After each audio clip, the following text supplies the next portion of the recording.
নমস্কার, সুচিস্মিতাস আর্ট গ্যালারিতে তোমাদের সবাইকে স্বাগত জানাই। আজকে আবার একটা নতুন ডিজাইনের ভিডিও টিউটোরিয়াল শেয়ার করতে চলে এলাম তোমাদের সঙ্গে। এখানে একটা গোলাপি রঙের সুতির ব্লাউজের উপরে একটি নতুন ডিজাইন ক্রিয়েট করার চেষ্টা করেছি। গোলাপি যেহেতু হালকা রং, তার উপরে সাধারণত হালকা রঙের কোনো কালার খুব একটা ভালো লাগার কথা নয়, কিন্তু এখানে আমি আকাশি রং দিয়ে এবং সবুজ রঙের ওপরে মানে আকাশি এবং সবুজ এই দুটো কালার ইউজ করে একটা ডিজাইন করেছি। একটু অন্যরকম লাগলেও জিনিসটা কিন্তু খুবই সুন্দর লাগছে। তোমরা প্রথমেই ছবি দেখেছো এবং পরবর্তীতে কিভাবে আমি স্টেপ বাই স্টেপ করছি সেটাও দেখতে থাকো।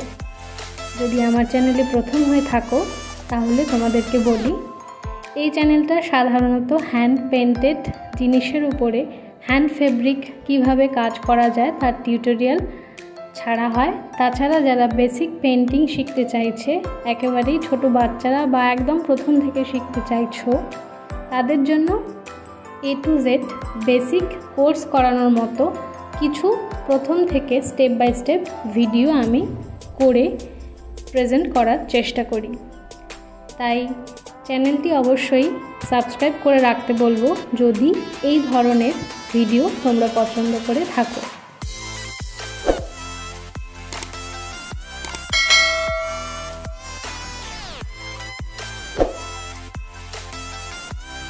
যারা বিগিনার্স তাদের জন্য বলি, এই সেম ডিজাইনটাই যদি তোমরা করতে চাও বা যে কোনো ব্লাউজের উপরে তোমাদের ইচ্ছা মতো ডিজাইন যদি তোমরা করতে চাও, তাহলে প্রথমে সুতির ব্লাউজের ওপরে পেন্সিল দিয়ে স্কেচটা করে নেবে হালকা করে।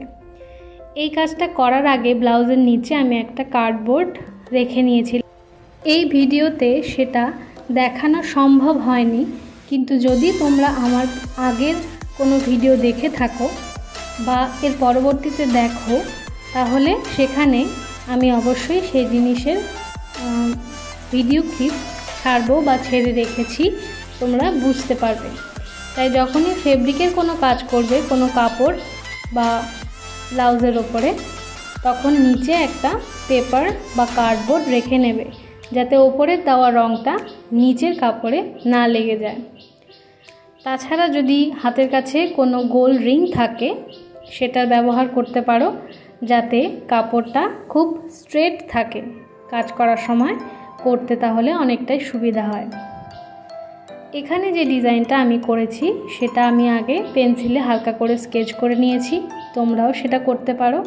যদি ফ্রি হ্যান্ড পেন্টিং করতে অসুবিধা হয়, সেক্ষেত্রে প্রথমে একটা কাগজে তোমরা ছবিটা এঁকে সেই ছবিটা কার্বন পেপারের মাধ্যমে কাপড়ের ওপরে সেম ছবিটাই তোমরা পেস্ট করে নিতে পারো। তাহলে যারা ছবি খুব ভালো আঁকতে পারছো না, তাদের জন্য কিন্তু ফেব্রিক করাটা খুব সহজেই পসিবল হবে।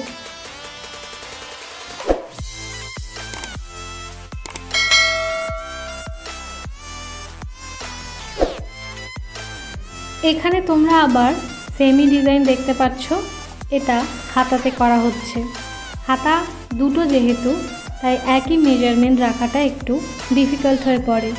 তাই পেপারে ছবি এঁকে পেপারের সাইডগুলো কাটিং করে নিলে একটা সহজ মেজারমেন্ট পাওয়া যায়, যেটা পরবর্তী হাতা করার সময় তোমাদের অনেকটাই হেল্প করতে পারবে।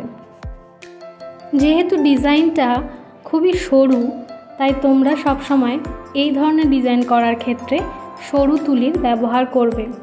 সেটা 000 হতে পারে অথবা 1 কিংবা 2 এর মধ্যেই রাখার চেষ্টা করো। সরু ডিজাইনের ক্ষেত্রে এই তুলিগুলোই সবথেকে ভালো। সফট রাউন্ড ব্রাশ ইউজ করা উচিত এই ধরনের কটনের ওপরে, মানে সুতির কাপড়ের ওপরে যদি তোমরা ডিজাইন করতে চাও। আমার চ্যানেলের ভিডিও দেখতে তোমাদের কেমন লাগে, এই প্রশ্নটা সব সময় তোমাদের কাছে আমার থাকে, কারণ তোমাদের ছোট ছোট একটা লাইক, কমেন্ট এবং শেয়ার নতুন নতুন ভিডিও করে তোলার জন্য আমার কাজকে অনেকটাই অনুপ্রাণিত করে। আজকের ভিডিওটা এখানেই শেষ করছি। তোমাদের যদি এই ভিডিওটা ভালো লেগে থাকে তাহলে কমেন্টে অবশ্যই জানিও।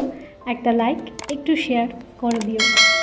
পরের শুক্রবার আবার দেখা হবে নতুন কোনো ভিডিওর সঙ্গে। টাটা।